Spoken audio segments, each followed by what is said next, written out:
I finally got it! I have my visa to go back to Portugal. This is so insane. I mean, I knew that it was coming. I every day was thinking good vibes about it, but it really did take me by surprise because I was waiting for 2 months every day for an email that would say, your visa is approved, and then, you know, with a courier tracking ID. And so I would know exactly at that moment, but that's not the way that it happened. I'm going to tell you everything that I've been through for this process of applying for the new digital nomad visa, residency visa for Portugal, from start to finish, and just bring you all along. So if that interests you, then stay tuned. My name is Adrian Field. I'm an expat entrepreneur that lives between Bali and Lisbon, and now I can officially say that I really do live in Lisbon. So this has been a really long process that began in the month of November, and here we are now in nearly April. So I think it's been like 5 or 6 months since I started this journey of moving to Portugal with my intention. Let's get right into it from the very, very beginning. When I decided that I wanted to leave Bali to move to Portugal, one of the first things that I did was just start my research. So what are the requirements to get a residency visa for Portugal? And I'd been hearing from a lot of people that Portugal was a really interesting place, very trendy right now. I'd never been. I had been spending a lot of time in Spain. After the pandemic specifically, I already spoke Spanish because I had lived in Mexico, so at the time I was thinking Spain was a better fit. But I had consulted an immigration lawyer in Spain, and the requirements to get a visa were rather complicated for me in my case specifically.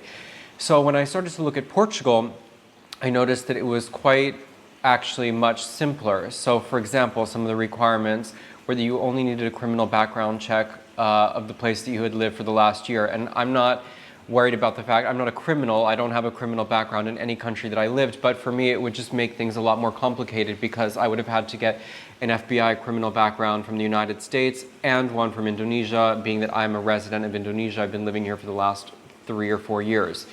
So the fact that I would have had to somehow organize that while not being in the United States was a layer of complication. Additionally, the financial requirement is higher to move to Spain than it was to Portugal. So for all of those reasons, I thought, why don't I give Portugal a try?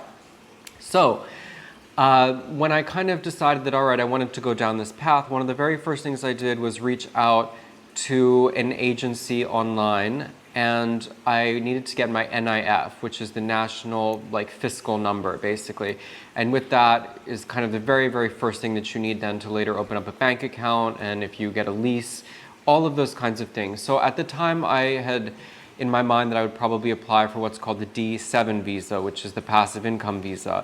And I'm going to talk more in depth about that later in this video, why ultimately I applied for what's the D8, the digital nomad residency visa. But anyway, so I knew that this NIF was a requirement for that, so I reached out to this company. They quoted me 150 euros for the NIF and 150 euros to open up a bank account, which were things that I realized I would need help with. Now, one of the things that you have to realize whenever you're hiring services in Portugal is that whatever price they're quoting you, you need to tack on like 21 or 23% VAT. So 150 euros actually becomes like quite more than that. The NIF, you don't even need to be in Portugal yourself to do. It can be done virtually on your behalf. There's many services out there that offer this. But if you are physically in Portugal, you can get any Portuguese person to go and get an NIF for you at the financial office. With that in mind, I had already hired this company to get me my NIF, and I booked my flight to Lisbon, and I thought, I'm gonna go and I'm just gonna see how do I like this place, is it a good fit for me, and if I like it, then I'm there on the ground, I can start the other parts of the process that will be necessary for this application. I booked an Airbnb for about a month and a half, and I pretty quickly realized that I do like Lisbon. Even though I went there in maybe the worst possible season when it was already cold and raining and gray, I still thought that it was such an interesting place, really beautiful architecturally, really vibrant expat community, friendly local people, all of those reasons which I've made videos about before. All right, what's the next step? At this point, I have my NIF. Now I need to open up a bank account. So I made a whole video about this, the trials, tribulations, and drama that I went through to open up a bank account. Long story short, it was like a 2.5 month process. That the first bank that I went to was terrible, Novo Banco, and they had my funds stuck in a frozen account for months while they said it was under compliance. Later, I opened up an account with Bank Inter, which is a Spanish bank that has branches in Portugal, and that ended up being a lot easier. Part of the reason that it was easier was because by that point I had already signed a lease on an apartment in Lisbon, and my lease was registered at the Finanças. So this is going to be an important component later as we talk about some of the requirements for this residency visa. So I found an apartment I liked, I signed a 2-year lease, I put a deposit of what ended up being the equivalent of 6 months actually, plus I paid the month equivalent to the realtor. So it was actually quite a lot of money, and rents right now in Lisbon are insane. It's a whole other kind of problem. So when you start this process, you really need to kind of do your homework, and it's best to be on the ground and research what can you afford and what's available, and it's a very, very competitive market. However, having a lease is basically a requirement, and I think that it probably makes your chances of approval much higher when you do have that lease signed and it's registered with the Finanças. At this point, now I have my apartment lease, I have my NIF, and I have my bank account. Now, if you're applying for the D7 visa, which again is the original passive income visa that most people were moving to Portugal under up until January when they introduced this new D8 visa, which now they're pushing more people who have kind of like active income. So for me, I probably could have qualified for either, being that I'm a business owner, I'm not an employee, I'm not earning, a salary per se, and I actually own 2 different businesses. One in Indonesia, which provides me passive income from rental and consulting work, and the other is my US business that handles really my main worldwide business. And from that as well, the way that I'm paid is not in a traditional like wage salary way. But I realized that I thought it would probably be easier, the D8. I meet the financial requirements, and with that D8, you actually don't need to have the Portuguese bank account that's funded of at least 1 year of the minimum wage. But again, because I wasn't sure up until basically the point that I handed in my application at VFS, I just kind of prepared either eventuality, that I could have applied for either. So I put 10,000 euros in my Portuguese bank account, and I had it signed, basically like notarized at my bank branch, that money was there, showing that statement. So I had spent up to this point almost 3 months in Lisbon, and I used up my 90 days in the Schengen zone before going back to Bali. So I made an appointment at the VFS office in Bali, and luckily I have a friend who told me like, you need to make your VFS appointment like well in advance, because these days book up far in advance. It's even worse obviously if you're applying from the United States, where there are many people who apparently want to get out of the United States and move to Portugal. For me, I was able to get an appointment about 1 month ahead of time in Bali, because there are a lot less people in Bali that are applying for Schengen visas in general. So when I arrived back in Bali, I had about 8 or 10 days, I don't exactly remember, before my VFS appointment, and during that time I was just gathering all of my paperwork. So let me tell you about all of the paperwork that I had to gather for this VFS appointment and for the residency visa. So as I already said, I had my NIF, I had a copy of my lease, and additionally I had the paper that the lease was registered at Finanças. I had the Portuguese bank account showing 10,000 euros. I had 6 months of business bank account statements, because as I said, I own a business in the United States. And I was really nervous about showing like, okay, well, how am I going to make sure that they understand that I'm the owner of this business? So in addition to my 6 months of the business bank account statements, I also included a filing from the Florida Secretary of State that has me listed as the owner of my LLC. Additionally to that as well, I wrote a letter that explained that I am the owner of this business and that minimally I would be paying myself 4,000 euros a month, and it was signed by me and stamped with just saying like Adrian Field, owner of this business, etc. Again, just because I wanted to make absolutely clear that I'm the owner of this business, and because I'm not paid in a traditional way, I don't get pay stubs, for example, I don't get like a monthly wage that doesn't change. I basically just pay myself whatever I need when I need it. Okay, so the 6 months of business bank account statements, and I also provided 3 months of credit card statements in my personal name because, again, I don't really pay myself like from my business to personal bank accounts. I just use a personal credit card and then pay that from my business, and that's kind of counted towards my salary. So in those 3 months of credit card statements, I was spending on average more than 3,000 euros per month because look, Europe is expensive and I was charging all of my food and everything else to that personal credit card. Also knowing that I wanted to be able to show that even personally I was able to afford over 3,000 euros a month because, important distinction, that for the D8 visa, the income requirement is higher than for the D7. So for the D7, you're only required to have, at the time of me filming this, something like 950, 970 euros a month. For the D8, it has to be 3 or 4 times that? Something like you need to have at least 3,000 euros a month of income. So even though, again, if they just look at my business bank account statements, they can see, all right, there's way more money than needs to be that's coming in and that I control that money. But again, I just wanted to be safe. So I also showed through my 3 months of credit card statements that I was, able to afford over 3,000 euros of expenses a month. After that, I also had the motivation letter. So in this motivation letter, I explained just who I am. I own this business. I also own a business in Indonesia. I am moving to Portugal because I really enjoy it and that I was inspired by the textile industry in Portugal, which is absolutely true because Portugal has great apparel manufacturing and other types of things that for me, as a fashion designer and business owner, there are possibilities for me to do business in Portugal, and basically also within that letter, giving the reference and the phone number, contact information of my banker in Portugal and my landlord there as well. So 1 page, just summary motivation letter. And what else was in this?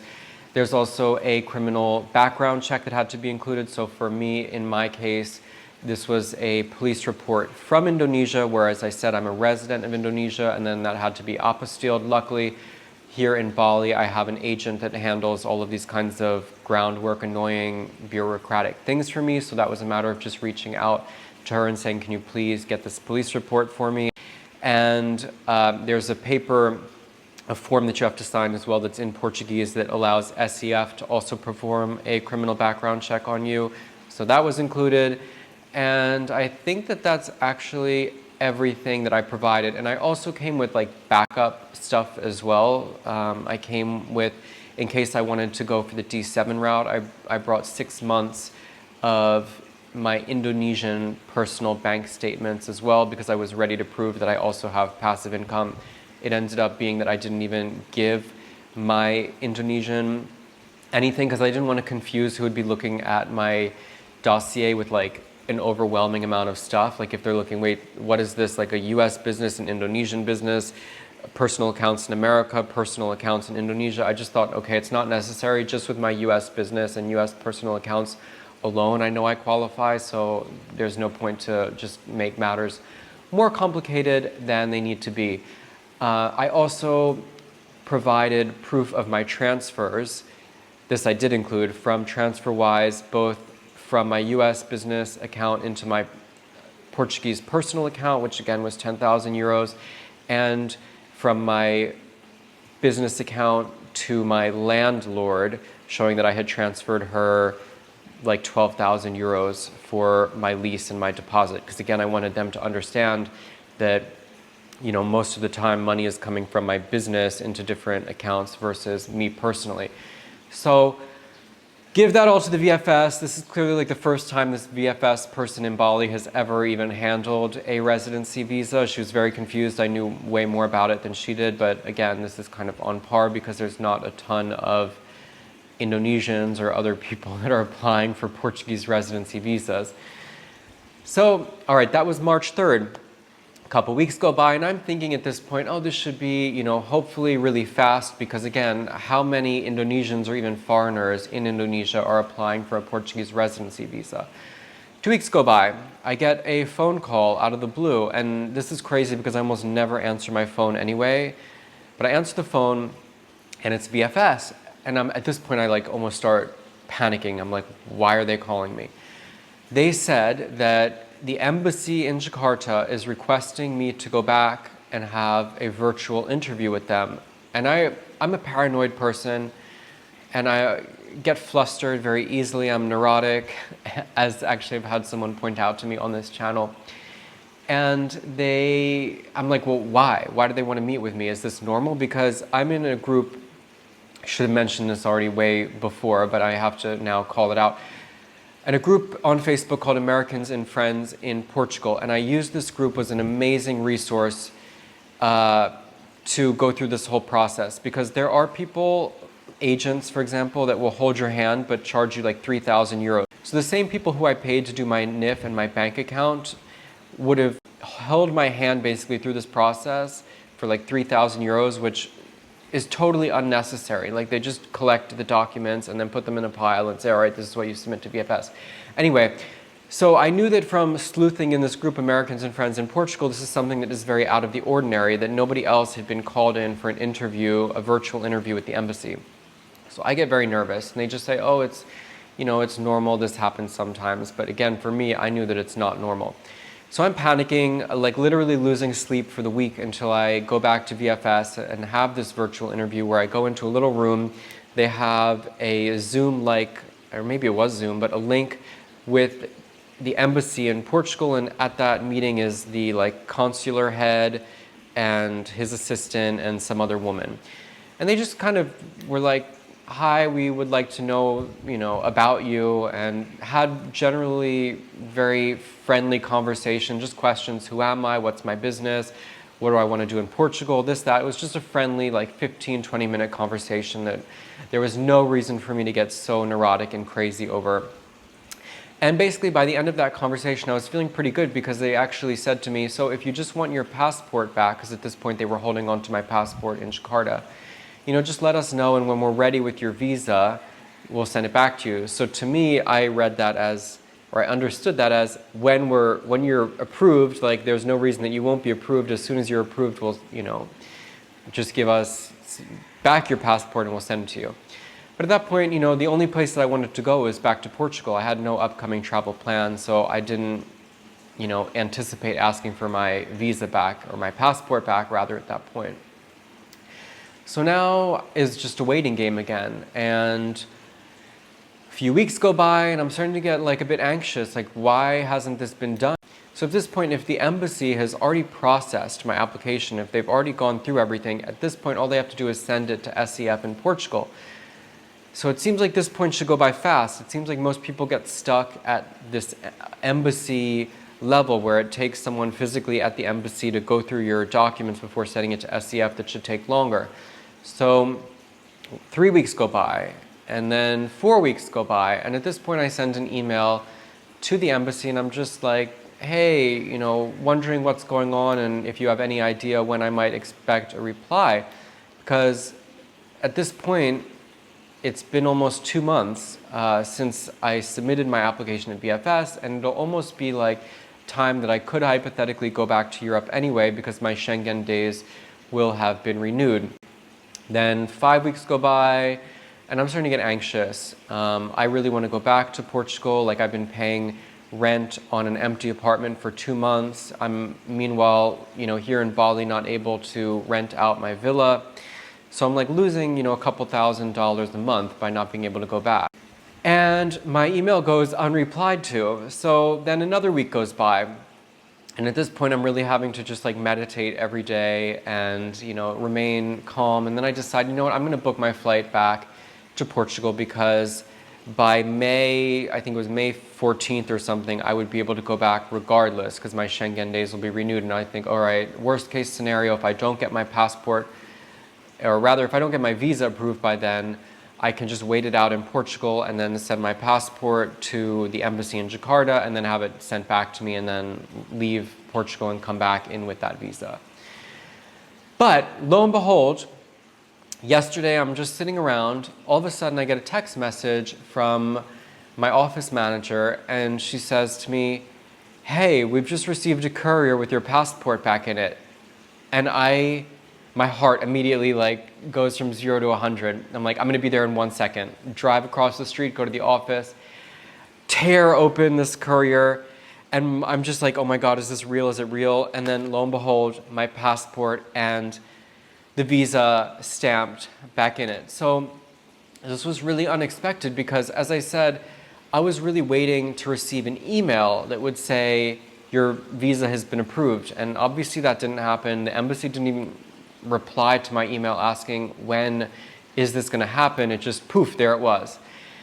And this means that I can head back to Portugal. So I actually moved my flight up about 8 or 9 days to be able to leave next week to go back home to Portugal. And it's just so insane. I mean, this process, the fact that it started in November and now it's coming to this culmination that I have the visa in my passport and I have my SEF date. Because the way that this works, if you're not familiar, is that you get the visa to enter Portugal on the path to residency, but it's not until you have your SEF appointment in Portugal and you actually like then get that approval that you get your residency card that in my case is valid for 2 years. It has just been such a long process filled with, I mean, so many dramatic moments. And I mean, again, I'm a neurotic person, so I tend to stress about all of the things. I stressed about getting this bank account open because that did not go as easily as it planned. Stressed about finding an apartment, and then stressed about the VFS appointment, and then stressed about this interview. And it's just the whole thing, I mean, was kind of painful. And the fact that it's done now is just this huge relief. And now the only other thing that I have to kind of stress about is the SEF appointment, but that's in 3 months' time. So I'm not going to drive myself crazy about it because that's kind of just the last hurdle. And really it's like once you've gotten through everything else up to that point, it's kind of smooth sailing from there. So I would just say that, you know, this is a long process. If you want to move to Portugal, like you kind of have to start thinking about it, I would say half a year in advance. You want to get all of your ducks in line with your income. You want to ideally go to Portugal actually and find a place to live because having that lease is a requirement in both visas, whether you're going for the D7 passive income route or the D8 digital nomad route. And you know, it's just good to have a place to live so that again you're not kind of showing up and then having to scramble for that. But on the other hand too, there are some people who do like a kind of a dummy lease, and maybe that's better because, as I said, I've been paying now my rent since the month of January, and I only stayed there for 1 month, actually living in that apartment before having to leave. And now that apartment has been empty for 2 months while I'm paying nearly 2,000 euros a month. So it's expensive. But yeah, I mean, God, just what a process. And as I said, I am so grateful for this Facebook group, Americans and Friends in Portugal. It was such a valuable resource, and that saved me thousands of dollars from having to pay someone just to hold my hand. And they really wouldn't have done anything that I couldn't have done on my own, because you get a checklist and you just make sure you have all of those documents. And there's nothing that an agency is going to do for you more than just make sure that you have the documents. For me also, I'm not a novice at this. I've been a resident of Indonesia. I've been a resident of Mexico. When I did my Mexican residency, I did that by myself as well without a lawyer.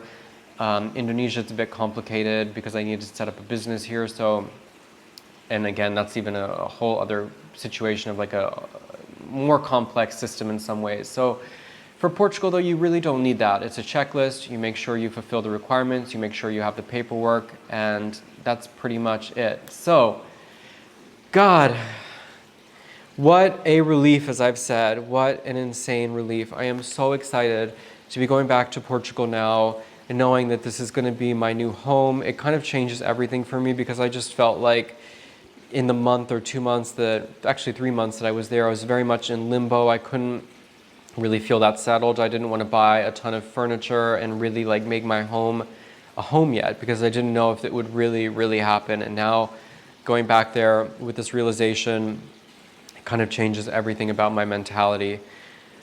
Also, I've taken the last several months of being here in Bali to really work on my Portuguese. I've been doing Duolingo for about 30 minutes to an hour a day, and my Portuguese has really advanced a lot. In my case, it's my 5th language. So it's not a really like challenging thing for me. It just was about, again, like the dedication of knowing, okay, I'm really living there so I can dedicate, my time and thinking that it's not for nothing. Anyway, best of luck to everybody who's just starting on this path, or if you're somewhere in the middle of the path or stuck in limbo. You just kind of, I guess, have to be patient. It's very hard. I understand, for me, harder than I think for most, but there is light at the end of the tunnel. So, thank you guys for watching this video. I think the next time that I update will be either on the way to Portugal or actually in Portugal. Thanks for following along on this journey with me. Until the next time, take care, and I'll see you later.